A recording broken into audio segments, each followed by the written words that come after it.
Imagine spending 25 years of your life behind bars for a crime you didn't commit. And then, the very moment you're finally free, the first thing you want isn't peace, or forgiveness, or even to rebuild your life. The only thing you want is revenge. This isn't just a story about a crime. It's about betrayal, justice twisted, and a deadly reckoning that shocked everyone. Welcome to the Serial Crime Chronicles. Before we go any further, hit that subscribe button now. Stay updated on shocking true crimes that rarely see the light of day. Stick with us till the end as we uncover another chilling mystery. Today, we're diving into the unbelievable story of a man who claimed he was framed by the woman he loved, lost half his life in prison, and then, once released, went straight after her and her wife. We'll unpack the betrayal, the trial, his years in prison, the moment he walked free, and the chilling act that stunned the community. It's the mid-1990s in a mid-sized U.S. city, quiet neighborhoods, a close-knit community, the kind of place where everybody knows each other's business. Our main character, whom we'll call David Turner, was in his late 20s. He was known as hard-working, charismatic, and deeply in love with a woman named Angela Morris. To the outside world, they looked like a regular young couple, building a future together. But under the surface, cracks were already forming. Friends say Angela was restless. She wanted more money, more attention, more control. David, meanwhile, was content with stability. He worked a steady job, dreamed of starting a family, and trusted her completely. That trust would destroy him. One night in 1995, Angela went to police with a disturbing accusation. She told detectives that David had assaulted her in a fit of rage. She described details so vivid, so emotional, that investigators believed her instantly. David, shocked by the accusation, denied it outright. He claimed he would never hurt Angela and begged the police to look deeper. But in the era before smartphones, DNA evidence wasn't as easily processed, and testimony carried immense weight. Angela cried in court, told the jury he was dangerous, and begged them not to let him walk free. The jury convicted David. His sentence, 25 years in state prison. In that moment, everything was taken from him. His freedom, his reputation, his future. Prison changes people. David entered in his 20s, but the system hardened him. He lost friends, family members drifted away, and his life outside continued without him. Year after year, he filed appeals, swore his innocence, and accused Angela of lying to protect herself from her own secrets. But no one listened. The one thing that kept him alive was the image of her face and the memory of the moment she testified against him. It burned into his mind, day after day. He often told fellow inmates, "She stole my life. When I get out, I'll take hers." Some thought he was just venting frustration. Others believed him. In 2020, after 25 years, David walked free. By then, he was no longer the hopeful young man he once was. He was older, angrier, and consumed by one mission, to find Angela. What he discovered shocked him even more. Angela had completely moved on. She was now married to a woman named Rachel Carter. Together, the two had built a life of comfort, a nice house, steady jobs, vacations, social gatherings. To David, it wasn't just betrayal, it was mockery. While he rotted away in a cell, Angela was free, happy, and thriving with someone else. Before we go any further, hit that subscribe button now. Stay updated on shocking true crimes that rarely see the light of day. Stick with us till the end as we uncover another chilling mystery. In the weeks after his release, David started asking questions. He tracked down old acquaintances, followed Angela's trail, and pieced together the life she had built. He learned that Angela had testified against two different men in her past, each time claiming victimhood. He also discovered whispers from people who knew her back then that she had a reputation for manipulation, for turning stories in her favor when it suited her. But there was no concrete proof, and the justice system had already branded him guilty decades ago. To David, none of that mattered anymore. The system wouldn't give him justice, so he decided he would take it himself. By the time David was free, his path was already chosen. But how exactly did he track her down? What happened the night he finally came face to face with Angela and her wife? Soon we'll break down the confrontation, the shocking crime itself, and the investigation that followed. What happens when anger simmers for 25 years? When betrayal festers so deeply that freedom itself feels empty without payback? That's exactly where David Turner found himself. Free after a quarter century, but chained to a mission of revenge.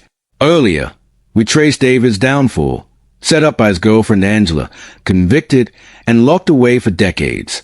Now we move into the chilling second act, the moment he tracked her down, confronted her, and left an entire community stunned by the violence that followed. While David had been behind bars, Angela Morris had built a new identity. She was now married to Rachel Carter, a woman known in the community as kind, generous, and outgoing. Together, they lived in a suburban neighborhood, two-story home, trimmed lawn, picture-perfect life. To outsiders, they looked like a happy couple living the American dream. But to David, every photo of them together felt like salt in an open wound. It wasn't just that Angela had moved on. It was that she seemed untouched, thriving, as though she hadn't stolen 25 years of his life. And Rachel, innocent, unsuspecting, had married into the very lie that had ruined him. Fresh out of prison, David should have been focused on rebuilding his life. Counselors urged him to find work, reconnect with family, or seek therapy for the trauma he had endured. But David's focus was elsewhere. He spent hours online researching Angela, scrolling through photos, watching her from a distance. He knew where she worked, where she lived, even what time she and Rachel walked their dog. Friends who briefly reconnected with him after his release noticed his obsession. One recalled, every conversation circled back to Angela. He didn't talk about starting over. He talked about finishing what she started. The rage had calcified into a plan. On a chilly autumn evening in 2021, David decided the time had come. Angela and Rachel were home after dinner. Neighbors later said they saw David pacing near the property hours before. Some thought he was just a passerby. Others thought nothing of it. At around 9 p.m., David approached the house. Through the window, he saw them laughing, watching television, unaware that their past had finally caught up to them. He knocked. When Angela opened the door, the color drained from her face. She hadn't seen David in 25 years, but she knew instantly who he was. Rachel, confused, asked, "Who is this?" David's response was chilling. "Ask your wife." What happened inside the house unfolded in minutes, but left scars that would last forever. Police reports and later courtroom testimony revealed a violent confrontation. Voices were raised, accusations hurled. Angela insisted she had told the truth all those years ago. David screamed that she had destroyed him. Rachel tried to intervene, to calm him down, but became a target herself. Neighbors heard the shouting, followed by two sharp screams, and then silence. When police finally arrived, called by a frantic 911 from another neighbor, they found a scene of horror. Angela and Rachel were both dead. David, remarkably, was still there. He hadn't fled. He hadn't hidden. He simply sat in the living room, waiting. When officers entered, he reportedly told them, "I spent 25 years paying for her lie. Tonight, she paid me back." To keep up with this series and even more interesting true crime stories that never came to light until now, hit the red subscribe button. Now back to the story. From the outside, the crime seemed open and shut. A man wronged by the past, finally free, who snapped and carried out revenge. But investigators wanted to understand how it had come to this. They dug into Angela's old testimony. They looked at her past relationships. And disturbing questions surfaced. Why had Angela accused not just David, but also another man years earlier of abuse? Both claims never backed by physical evidence. Why did several acquaintances describe her as manipulative, a master at twisting narratives to her advantage? And most importantly, was David truly guilty in the first place, or had he been telling the truth all along? The deeper detectives went, the murkier it became. The motives stunned the community. For Angela and Rachel's friends, the grief was unbearable. They mourned two women brutally taken from them, with Rachel often remembered as collateral damage in a war she never started. But for others, especially those who had known David decades earlier, the story hit differently. Some whispered that he had been pushed to the edge by a system that failed him. One local resident told reporters, "If you steal a man's whole life, you can't expect him to just walk out and smile. Doesn't make what he did right, but maybe it makes it inevitable. 2 women dead, 1 man arrested, and a community torn between sympathy and horror. Was this a cold-blooded act of revenge, or the tragic result of a system that failed everyone? The courtroom would decide. We watched David Turner lose 25 years to Angela's accusation. In this series, we witness his release, his obsession, and the night he confronted Angela and her wife Rachel, ending in murder. We step into the trial. Hey, prosecutors painted David as a remorseless killer, while his defense team argued he was a victim shaped by betrayal and injustice. And as the jury wrestled with their decision, one question haunted everyone. Was Angela telling the truth all those years ago, or had she built a lie that cost 3 people their lives? The trial opened in 2022 in a packed courtroom. Every seat was filled.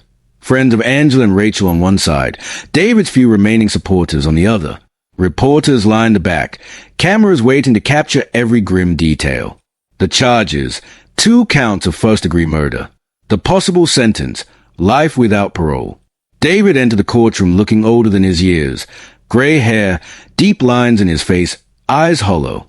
He showed no emotion as the charges were read. The state's case was straightforward. David had held a grudge for decades, then acted on it. He had researched Angela's life after his release. He had been seen near her house days before the crime.